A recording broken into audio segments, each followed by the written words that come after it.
This video describes the management of reverse Hill-Sachs lesions with the middle glenohumeral ligament remplissage. In this procedure, an anterior superior portal is used for visualization, and standard anterior and posterior portals are established for working.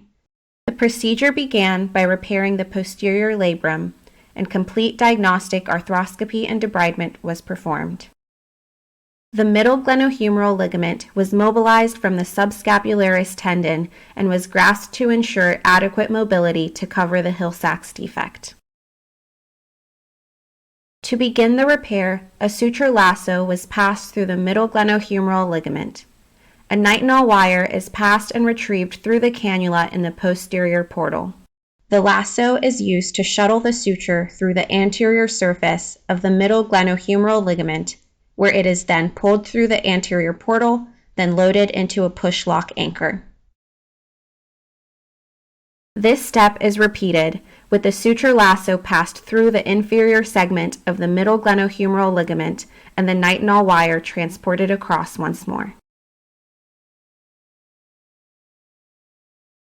An insertion point for the anchor is prepared at the superior medial aspect of the reverse Hill-Sachs lesion.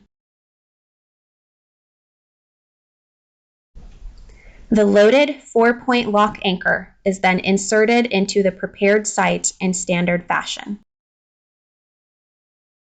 The sutures are tensioned to pull the middle glenohumeral ligament into the reverse Hill-Sachs lesion, filling the existing defect.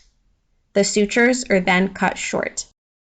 In this technique, the subscapularis is left fully intact, and rehabilitation remains the same as in an isolated posterior labral repair.